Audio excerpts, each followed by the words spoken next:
nossa segunda videoaula e nesta videoaula vamos falar sobre os desafios do ensino médio. Quais os desafios que esta fase do ensino, da aprendizagem, traz para nossos jovens, o que ele pode nos proporcionar e nos desafiar ao mesmo tempo. Quais os principais desafios do ensino médio? No Brasil, hoje, temos um enorme contingente de estudantes concluintes do ensino médio sem preparo para o trabalho, sem condições concretas competentes no ensino superior e um enorme desperdício de recursos públicos com a evasão e o abandono. Os dados sugerem reformulações estruturais para o ensino médio. O ensino médio constitui-se em uma etapa crítica na formação dos indivíduos. Assume múltiplas e inúmeras funções, tais como consolidação de conhecimentos, habilidades básicas dos estudantes, a preparação para o ingresso no ensino superior ou no mercado de trabalho e a formação de cidadãos capazes de se engajar na sociedade. Resultados de uma pesquisa em 29 países apontam que 72% dos estudantes que começaram o ensino médio o completaram no tempo esperado. No Brasil, a obrigatoriedade do atendimento à população de 15 a 17 anos foi estabelecida pela Emenda Constitucional número 59, no ano de 2009, com previsão de ser implementada progressivamente até 2016. E consta da meta 3 do Plano Nacional de Educação. De acordo com os dados de pesquisa nacional, por amostra de domicílios em 2015, 84,3% dos jovens de 15 a 17 anos de idade estavam matriculados na escola. Fora dela, nesta mesma faixa etária, havia aproximadamente 1,6 milhões de pessoas. Um desafio imenso ao cumprimento da meta na data prevista. Quando se considera a adequação da idade dos alunos à etapa do ensino em questão, o desafio torna-se ainda mais complexo, mesmo que o prazo de cumprimento seja maior. Na mesma meta 3 do PNE, definiu-se a elevação da taxa líquida de matrículas do ensino médio para 85% até o final do período de vigência do plano. No ano de 2024, em 2015, essa taxa era de 62,7%, ou seja, apenas cerca de 60% dos jovens entre 15 e 17 anos estavam matriculados devidamente no ensino médio no país. Analisando o quadro de desafios a serem enfrentados pelo ensino médio, Torres, em sua obra de 2013, nos afirma que essa situação pode ser compreendida por meio de 3 abordagens não mutuamente excludentes. Os desafios decorrem da massificação do ensino médio, especialmente depois da década de 1990, o que deve ser considerado com otimismo, sem que se perca de vista que a almejada ampliação do acesso não veio acompanhada de condições para garantir permanência e aprendizado. Das indefinições, oscilações e fragmentações das políticas educacionais para esse nível de ensino, com projetos por vezes conflituosos entre si, e do desencontro crescente da escola com a cultura e a socialização juvenis, que tem passado por intensas transformações nas últimas décadas. Há que se considerar ainda toda uma gama de fatores relacionados às condições de trabalho e à formação de professores, além da carência de docentes para esse nível de ensino, sobretudo nas áreas de matemática, física e química, situação que leva ao ensino truncado em seu desenvolvimento e descontínuo não se refere a situações de aprendizagem, ensejando desinteresse, retenção e evasão de alunos. Apesar dessas múltiplas razões que impactam o ensino médio, é fato que o que se ensina e como se ensina têm sido apontados também como causas para o desinteresse e desmotivação dos jovens para a permanência na escola. O discurso de que o currículo é desarticulado e inchado, com excesso de disciplinas e conteúdos enciclopédicos, o que dificulta o emprego de estratégias que favoreçam aprendizagens muito mais significativas, e o atendimento das necessidades desses jovens que se encontram entre 15 e 17 anos. Está presente na mídia e na própria academia. A atual construção de uma base nacional comum, prevista inicialmente em uma das estratégias do PNE, para ser pactuada entre todos os entes federativos até 2016. Esteve em curso no Conselho Nacional, mas em parte se refere ao ensino médio e foi suspensa em função da Lei 13.415, sancionada em fevereiro de 2017, sobre a reforma do ensino médio. Este processo de elaboração de um documento nacional norteador do currículo aumentava ainda mais a importância de se estudar aquilo que, de fato, tinha sido proposto pelas redes estaduais em termos de políticas educacionais e, dentre elas, as relativas ao currículo. O currículo é conceituado como a proposta de ação educativa constituída pela seleção de conhecimentos construídos pela sociedade, expressando-se por práticas escolares que desdobram em torno de conhecimentos relevantes e pertinentes, permeadas pelas relações sociais, articulando vivências e saberes dos estudantes e contribuindo para o desenvolvimento de suas identidades e condições cognitivas e socioafetivas. Brasil, 2012, artigo 6º. Então vamos ver a atratividade da escola de ensino médio e a relação com os jovens estudantes. Todas as equipes às quais tive acesso de ler sobre este assunto afirmaram que atrair e manter jovens no ensino médio é um dos desafios mais difíceis a serem enfrentados por toda a gestão pública. Esse desafio não é uma novidade para os pesquisadores do campo educacional.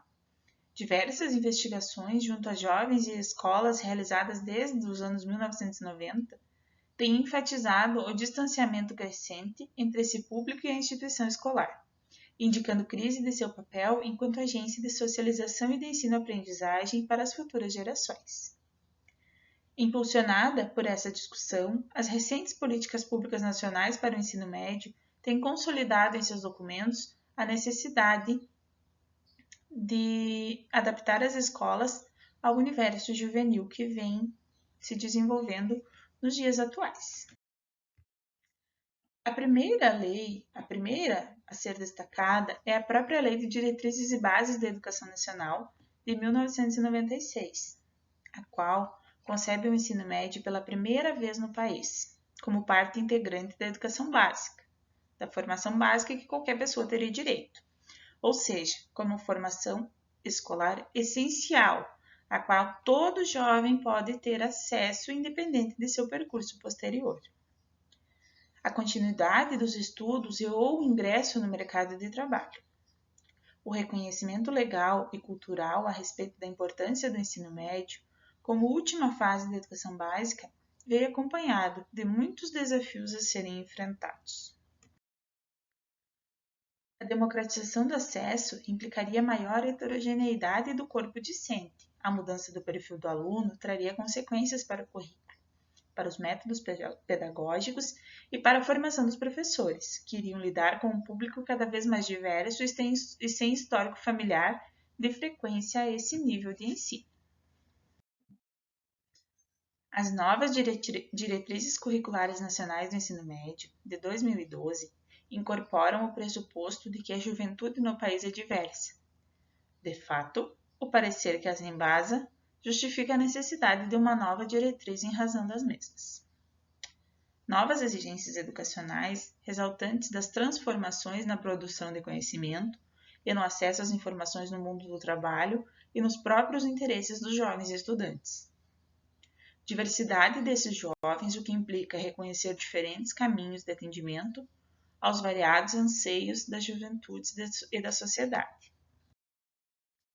Esse parecer entende que a educação de boa qualidade deve levar à superação das desigualdades educacionais, algo que só pode ser conquistado se todos tiverem oportunidades iguais de acesso ao conhecimento.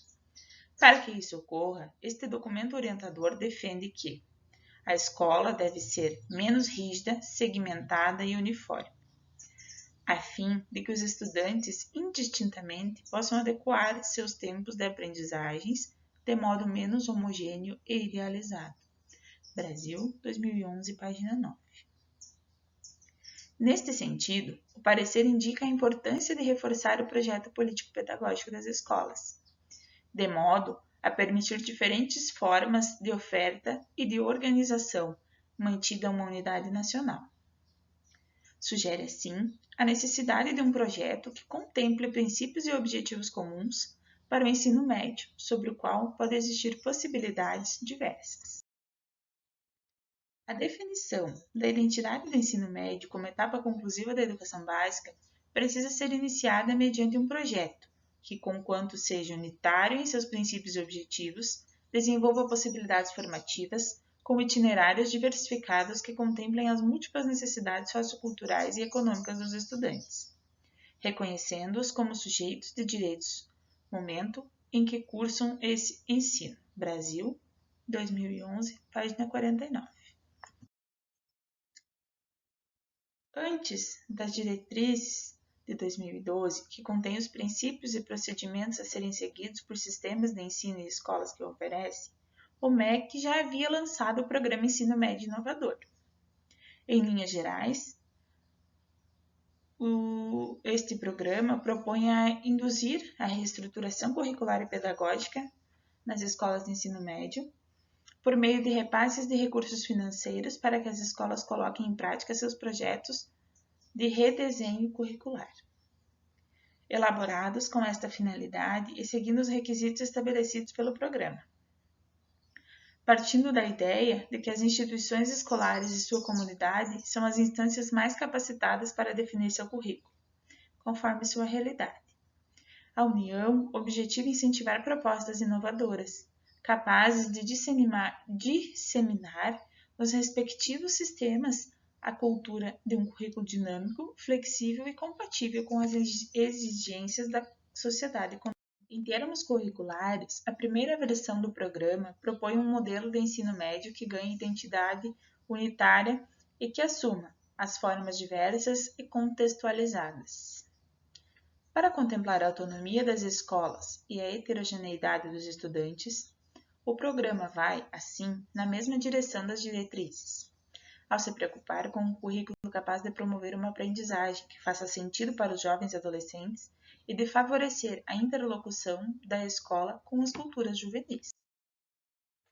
Todavia, esses programas e políticas educacionais destinados ao ensino médio, que buscam, dentre vários outros, melhorar o acesso e a permanência do aluno em uma escola de boa qualidade, ainda estão longe de cumprir as finalidades formativas estabelecidas para a LDB 96. Consolidação dos conhecimentos adquiridos no ensino fundamental, aprofundamento da compreensão dos fundamentos científicos filosóficos do processo produtivo, preparação básica para o trabalho, formação para a cidadania e para o pensamento crítico e para a autonomia intelectual. Ao contrário, desde os anos 90, inúmeras pesquisas têm mostrado o distanciamento crescente entre o universo juvenil e o escolar. Investigações sobre os sentidos da escola de ensino médio para os jovens brasileiros têm sido recorrentes e trazem uma gama variada de achados. 2 balanços foram produzidos sobre a temática da juventude. O primeiro, já no final dos anos 1990, analisou a produção discente sobre a juventude e a escolarização, por meio do levantamento das dissertações e teses defendidas nos programas de pós-graduação em educação no período de 1980 a 1998. O segundo foi mais abrangente, tanto do ponto de vista da temática, juventude em geral, ligada a vários subtemas e não apenas a escolarização, quanto das áreas abordadas. Educação, ciências sociais, que engloba antropologia, ciência política, sociologia e serviço social, e buscou estabelecer, quando possível, continuidades e transformações no que se refere às perspectivas teórico-metodológicas e problemáticas envolvidas nos 2 períodos. Considerar o que ocorre com os jovens fora da escola e incorporar a categoria juventude à discussão significa juntamente levar em conta que eles trazem experiências de várias outras esferas que os constituem como jovens e não podem ser desprezadas pela instituição escolar. Os jovens Possuem formas de pertencimento com grupos de pares, constituído por vezes por grupos culturais juvenis, de expressão e de lazer, musicais, visuais, corporais, propiciadas por outros espaços socializadores e redes dispersas, que não se apagam quando eles estão na escola. Mansucci salienta, assim, que a escola não é o único espaço de aprendizagem para jovens, especialmente na contemporaneidade. As novas gerações circulam por múltiplos tempos e espaços, pela via real ou virtual, como nos hipertextos e recursos multimídia, que viabilizam comunicações e informações.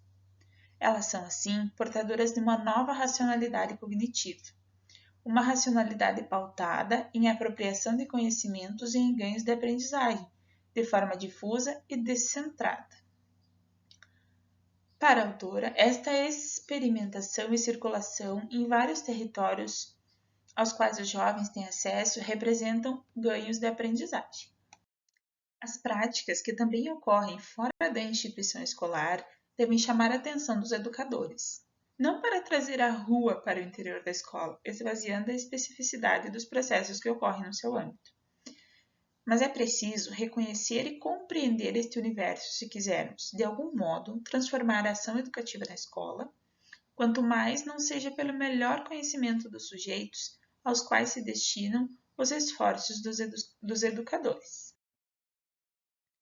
Os professores têm, em geral, grande dificuldade de se aproximar da cultura juvenil, pois ela é portadora de uma linguagem estranha ao mundo escolar e exprime necessidades e expectativas que a escola não reconhece como válidas. Esse distanciamento afunila a cultura da escola, empobrece as trocas entre sujeitos da trama institucional e converte, muitas vezes, o conteúdo das disciplinas em elemento aversivo aos dos alunos. Esse quadro de distanciamento entre a escola e o universo juvenil certamente tem repercussões sobre as percepções dos jovens em relação ao sentido que encontram na escola de ensino médio e sobre as motivações que os fazem ou não nela permanecerem. No que se refere às relações entre a escola e o saber, entre os jovens e o conhecimento. Pesquisas apontam a ambiguidade presente nesta relação. Jovens que acreditam que o conhecimento escolar lhes será útil no futuro, e este futuro geralmente se refere à conquista de um emprego, e ao mesmo tempo que não lhe atribuem um valor intrínseco revelando tanto descrença na capacidade da escola impactar suas vidas no presente, quanto uma relação instrumental com o conhecimento. Depositam confiança na escola em relação ao projeto futuro, mas as relações são mais difíceis e tensas com o tempo presente, na crise da mobilidade social via escola. Configura-se, deste modo, uma ambiguidade caracterizada pela valorização do estudo como uma promessa futura e uma possível falta de sentido que encontram no presente, nesta tensão, pode ocorrer uma relação predominantemente instrumental, com o conhecimento, resposta mínima para se evitar a deserção ou retraimento total em relação ao processo de sua apropriação. No decorrer dos anos 2000, os estudos sobre expectativas dos jovens em relação à escola continuaram oscilando entre representações mais ou menos positivas, no tempo presente ou no tempo futuro, geralmente atreladas a crenças de um possível efeito da escola na inserção no mercado de trabalho e conquista de um emprego melhor.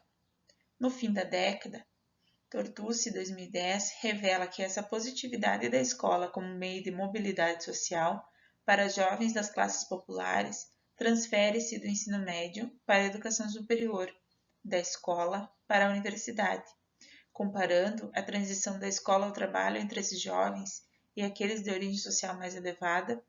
A autora mostra que para os primeiros a exigência escolar, mesmo sendo mais instrumental, não é transformada em algo positivo para fazer a passagem ao trabalho. Enquanto a maioria dos jovens de origem social mais elevada afirma ter ido na escola ter tido na escola uma sólida formação, sendo a maior parte dessas afirmações referidas à escola particular, que os deixa mais seguros para enfrentar os processos seletivos. Os jovens das classes populares têm péssimas recordações da escola, das escolas que cursaram e frequentaram, em geral pública. O inglês é só 1, 2, 3 e o verbo to be, que é só isso que se aprende na escola pública. Contrapõe-se ao aprendi a escrever bem, a falar bem inglês. Tudo isso foi influenciado, revelado para o jovem que sempre estudou em escola particular de alto padrão. Na maioria dos casos, é como se os jovens das escolas particulares as encarassem como uma instituição que transmite saberes e os ajuda em seu processo de socialização e de integração. Já para a maioria daqueles que fizeram escola pública, aquilo que dela se recorda positivamente em geral está ligado a algum professor ou algum professor que marcou suas vidas de alguma forma. Assim, mesmo considerando que no Brasil o sistema educativo enfatiza uma formação acadêmica mais geral no ensino médio, ou seja, com menores vínculos entre escola e trabalho, os resultados em termos de experiências e de sentidos atribuídos pelos jovens e de possibilidades relativas à sua inserção no mercado de trabalho variam muito conforme o tipo de escola frequentada, de pública ou privada. É claro que há excelentes escolas públicas e instituições particulares de qualidade duvidosa. E se é fato que há uma crise de sentidos da escola em geral, é um distanciamento da instituição do universo juvenil, diversas pesquisas que esmiuçaram o cotidiano da relação de jovens com escolas públicas brasileiras indicam que essa relação, seja no tempo presente ou em termos de expectativa de futuro, tem se deteriorado significativamente. Desse modo, a questão da permanência do ensino médio coloca-se como um grande desafio. E novos estudos sobre os motivos que levam os jovens a desistirem da escola intensificaram-se a partir de meados dos anos 2010. O que acontece, então, ao longo da vida escolar de grande parcela dos estudantes brasileiros, para que eles cheguem aos 19 anos de idade sem nem concluir o ensino médio, utilizando dados do PNAD de 2012 para responder a esta pergunta, Simões, em sua obra de 2014, mostra que os maiores percentuais de evasão ocorrem no segundo ciclo do ensino fundamental. De todos os jovens que ingressaram na primeira série do ensino fundamental, 21% evadiram até o final desta etapa, 19% nos anos finais do ensino fundamental. 9% o fizeram na transição entre o ensino fundamental e o ensino médio, e 13% deixaram a escola durante o ensino médio. É justamente nesta etapa, nos anos finais do ensino fundamental, que se encontram as maiores diferenças entre as taxas de evasão entre ricos e pobres, levando o ensino médio a trabalhar com um público bem mais restrito em termos socioeconômicos do que o ensino fundamental. Dentre os 20% de jovens mais pobres, 37% evadiram-se até o final do ensino fundamental, 32% no segundo ciclo, na transição, e 15% durante o ensino médio.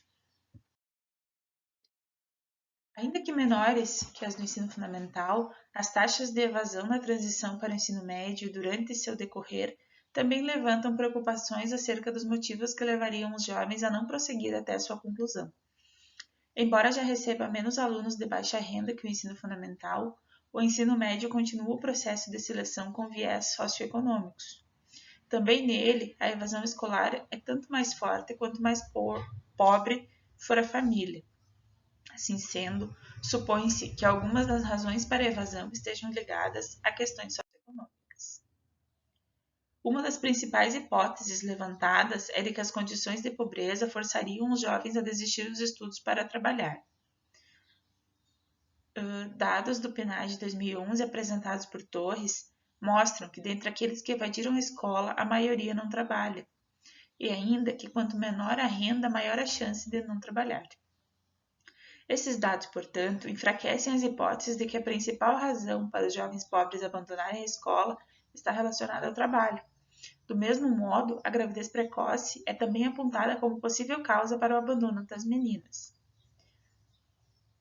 O mesmo estudo indica que, embora a proporção de alunas que tiveram filhos dentre as que evadiram seja elevada, essa situação não é predominante e, portanto, não parece ser a principal causa de abandono das meninas. Os dados sugerem que, embora o trabalho e a gravidez precoce guardem associação com a evasão escolar, o ensino médio eles provavelmente não são as causas exclusivas e preponderantes deste fenômeno. Há ainda toda uma série de temas que não são diretamente tratados pelas investigações descritas, mas de algum modo apontados como impactantes na relação dos jovens com a escola. Infraestrutura das instituições, questões curriculares e formação inicial e continuada de professores.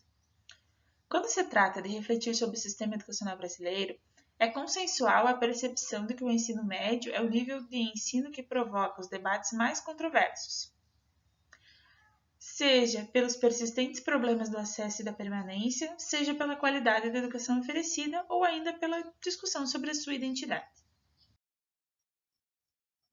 As deficiências atuais do ensino médio no país são expressões da presença tardia de um projeto de democratização da educação pública no Brasil, ainda inacabado, que sofre os abalos das mudanças ocorridas na segunda metade do século XX, que transformaram significativamente a ordem social, econômica e cultural, com importantes consequências para toda a educação pública. Expansão, universalização e democratização do ensino médio. A inclusão do ensino médio no âmbito da educação básica e o seu caráter progressivamente obrigatório demonstram o reconhecimento da importância política e social que ele possui. O país já não suporta tamanha desigualdade educacional. Trata-se de uma demanda crescente de escolarização diante da desvalorização dos diplomas em virtude da expansão do ensino e a necessidade de competir com o exíguo mercado laboral, bem como de socializar a população em uma nova lógica de trabalho. O ensino médio representa apenas os 3 ou 4 últimos anos da educação básica, mas talvez os mais controvertidos, o que traz dificuldades no momento de definir políticas para essa etapa da escolarização. Fala-se da perda da identidade, quando na verdade o ensino médio nunca teve uma identidade muito clara, que não fosse o trampolim para a universidade ou a formação profissional. A expansão do ensino médio, iniciada nos primeiros anos da década de 1990, não pode ser caracterizada ainda como um processo de universalização nem de democratização, devido às altas porcentagens de jovens que permanecem fora da escola. A tendência ao declínio do número de matrículas desde 2004 e a persistência de altos índices de evasão e de reprovação.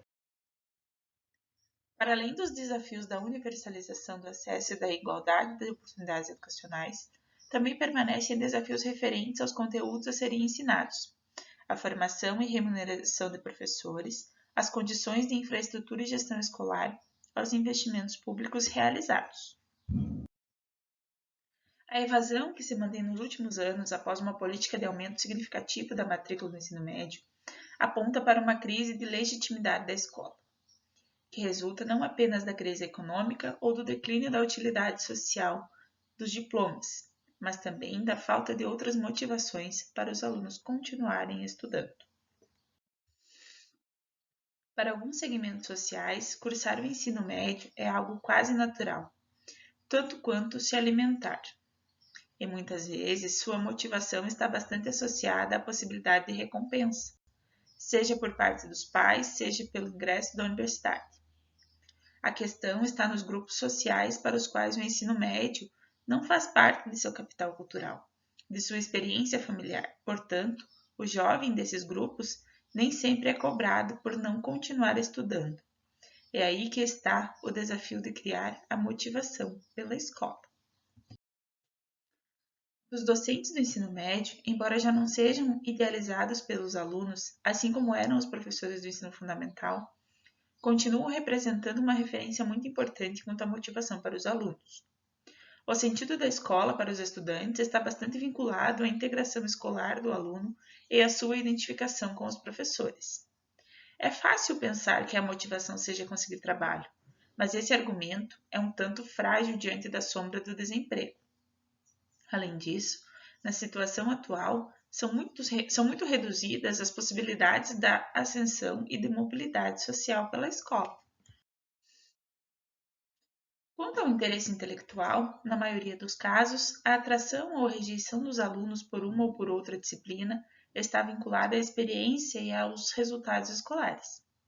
O interesse pela disciplina está diretamente associado à atitude do docente, seu modo de ensinar, a paciência com os alunos e a capacidade de estimulá-los e dialogar com eles. Ainda que a escola não seja suficientemente atraente, o que não se pode ignorar, contudo, é o aumento do número de anos de escolaridade entre as gerações mais jovens brasileiras. Embora estejamos aquém de outros países latino-americanos, uma vez que persistem distorções de séria-idade e taxas de analfabetismo funcional. Isso significa afirmar que o Brasil está agora diante de uma geração de jovens de baixa renda, mais escolarizada, que seus pais, com muitas dificuldades para encontrar sentido na vida escolar, para pensar no mundo do trabalho a partir da escola e para conseguir trabalho. Se por muitos anos finalizar a escola média era uma perspectiva restrita às camadas privilegiadas da população, na última década, essa realidade se transformou, produzindo grandes desafios. A escola para 20% da população não é a mesma que aquela para 70% dela. Mas o poder público tem a obrigação de oferecer uma escola que comporte a dinâmica de aprendizagem da população que pretende atingir. Quando os adolescentes que agora estão ingressando no ensino médio realmente aprenderem em sintonia com o mundo em que vive, estaremos diante de um processo real de democratização do ensino e não simplesmente da progressiva massificação. O ensino médio e a sociedade do conhecimento. O discurso do advento da sociedade do conhecimento, isto é, aquele que considera o conhecimento como a variável mais importante nas novas formas de organização social e econômica, revitaliza o debate sobre os saberes necessários na sociedade contemporânea, uma realidade cambiante e complexa, e sobre o currículo como um espaço de disputa entre os diferentes setores sociais. O currículo do ensino médio sempre foi um campo de disputa entre os diferentes projetos sociais, que concorrem pela apropriação da parcela de conhecimento socialmente produzido, e entre distintos grupos profissionais pelo seu potencial de ampliação da inserção no mercado de trabalho. Fala-se muito da perda do caráter cultural da instituição escolar e da perda de sua importância como centro de transmissão de saberes diante do valor, que adquire novas modalidades de informação e conhecimento, mas, ao mesmo tempo, existe uma pressão crescente pelo aumento de conhecimentos que a escola deve oferecer. O conhecimento também é identificado como o capital mais importante do trabalhador nas novas formas de produção. Assim, o discurso dominante, o político, o empresarial e o da mídia, reforça a ideia de que o ensino médio facilita a inserção no mercado de trabalho. O caráter cultural da escola e as novas modalidades de informação e conhecimento. As novas modalidades de informação e conhecimento são favorecidas pela revolução das comunicações, e elas competem com o caráter cultural da instituição escolar. Os meios de comunicação produzem linguagens, conhecimentos, modos de vida, valores, etc., que desafiam a escola, quer na sua função de transmitir conhecimentos, quer no seu caráter socializador. É comum encontrar um argumento bastante pessimista sobre o potencial dos meios de comunicação, pois estes são vistos como a causa de muitos problemas sociais, e principalmente daqueles apresentados pelos jovens. Aumento da violência, consumo do uso de drogas, a gravidez de adolescentes e de desinteresse pela leitura. Os meios de comunicação são considerados todo-poderosos, quando os jovens são vistos como receptores passivos de mensagens. Reconhecer que os adolescentes têm mais facilidade para incorporar em sua vida cotidiana os novos recursos tecnológicos implica admitir uma mudança entre gerações, mas não significa que eles os incorporem de forma crítica e produtiva. O desafio da escola não é proteger os jovens desses recursos, mas sim prepará-los para abordar a experiência de interação com eles. Aprender a ler os textos mediáticos é condição necessária para a incorporação das novas gerações em um intercâmbio cultural mais amplo e que permita a constituição ativa da cidadania. A transmissão cultural proposta pelas mídias é muito mais forte do que a transmissão cultural da escola. A dificuldade da escola para conservar seu valor cultural resulta de uma dificuldade para proporcionar aos jovens ferramentas que os desloquem do lugar de espectadores passivos, eles permitam decodificar e interagir de forma crítica com esses novos códigos culturais apresentados pelos meios audiovisuais e eletrônicos. Compreender os interesses em jogo, os propósitos implícitos e etc. É uma mudança radical do projeto cultural da escola, segundo Tramontini em sua obra de 2005. Quando assumir esses meios como dimensão estratégica da cultura, a escola poderá interagir com os fluxos de informação, as redes de intercâmbio, os cruzamentos das ciências e etc. Para tanto, é necessário, em primeiro lugar, reconhecer as novas tecnologias de comunicação como estratégias de conhecimento e formação de um espírito crítico e não como simples auxiliares de tarefa escolar ou das competências para o trabalho. Os meios devem ser o próprio objeto de estudo. Como eles interferem no cotidiano, na forma de ver o mundo, nos valores sociais, nos modos de conceber as diferenças sociais e a pobreza. Não obstante, é evidente que o uso crítico das tecnologias pode não só permitir ao aluno ter acesso à informação variada e atualizada, como também oferecer condições para uma prática de estudos. O reconhecimento de que as novas gerações possuem uma matriz cognitiva que prioriza a experiência midiática, havendo, portanto, necessidade de a escola ensinar a abordá-la criticamente, não exclui, como alguns pensam, a importância da leitura, seja ela de livros em papel ou digitalizados. Para a ampliação do universo de referência dos alunos de conhecimento e trocas culturais e da constituição de uma visão de mundo que lhes ofereça as condições para uma verdadeira liberdade de ação. Os jovens e o ensino médio. A escola média é a única instituição pública para os jovens sob a proteção dos adultos, ainda que existam outros espaços de trocas sociais além da escola. O jovem perde muito rapidamente o entusiasmo pelos estudos no ensino médio. Produz, entre eles, segundo Expósito e Galvão, em sua obra de 2004, uma aceleração do tempo de vida. No primeiro ano, os jovens se sentem orgulhosos porque, em certa medida, venceram a barreira da escolaridade de seus pais. No segundo, começa o desencanto, principalmente pelas dificuldades do processo de ensino, ao passo que as amizades e a sociabilidade entre os pares passam a ser mais importantes. No terceiro, a proximidade de um novo ciclo de vida fica mais evidente.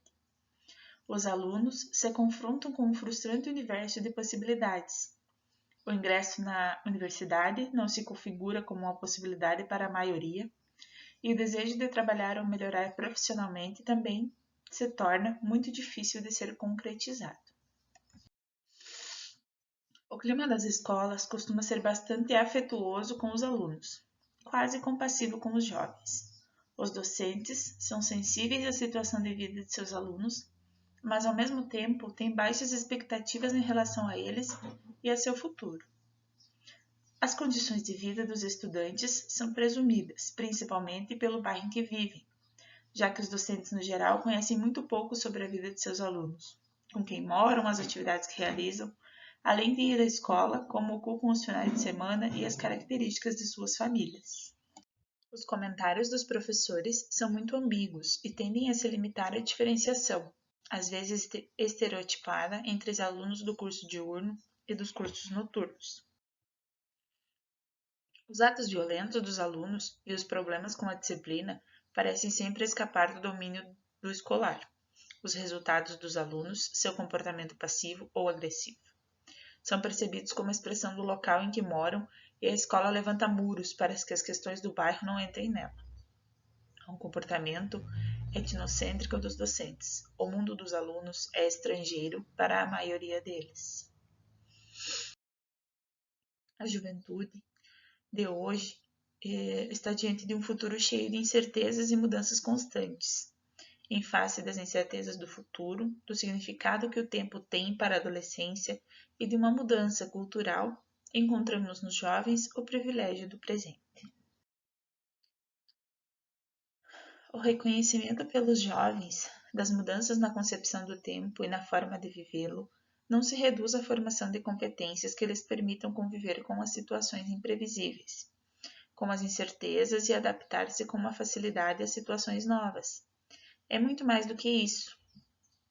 O trabalho é a construção do saber na escola tem que reconhecer a existência desse sujeito, para a qual a relação entre passado, presente e futuro é bastante diferente da que a escola sempre se propôs a articular. A categoria tempo é muito importante para a compreensão desse vasto universo juvenil.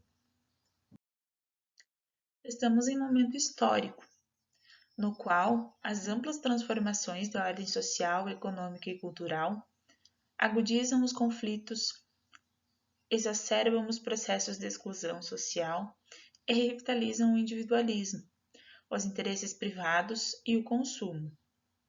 Portanto, vivemos em uma época de bastante reflexão sobre alguns desafios do ensino médio no Brasil.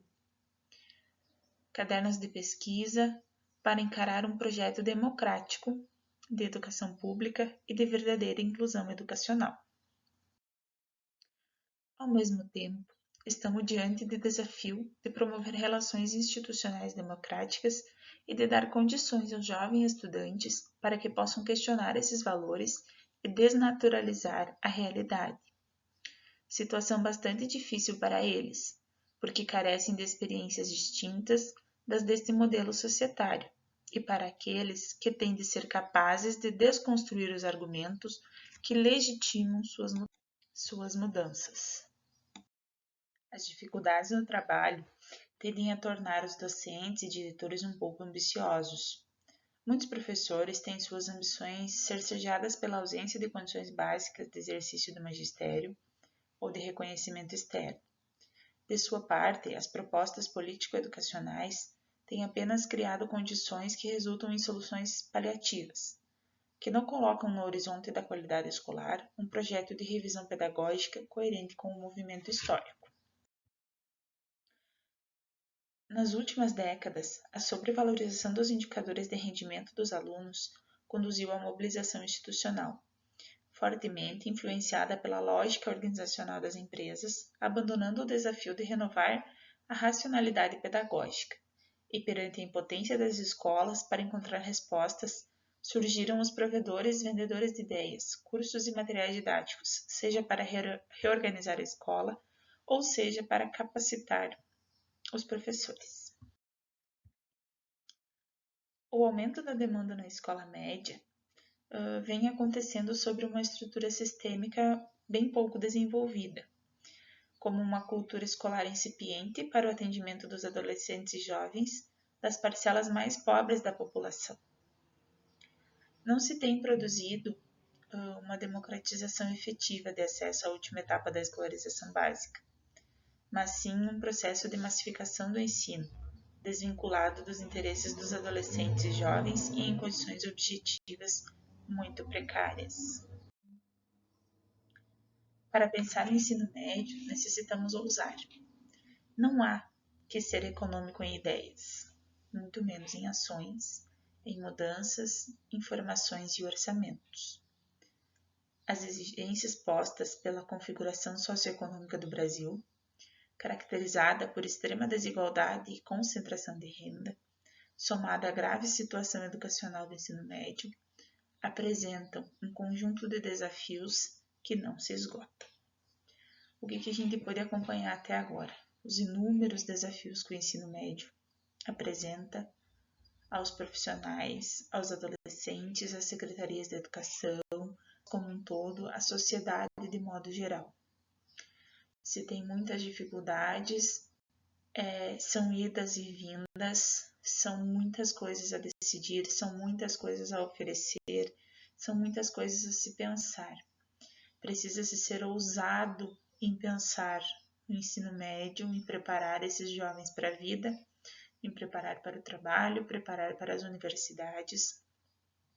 Não sendo muito fácil essa preparação, não sendo muito fácil de trazer esses jovens para a escola e sendo que sejam assíduos, que não desistam, que persistam, que vão até o final.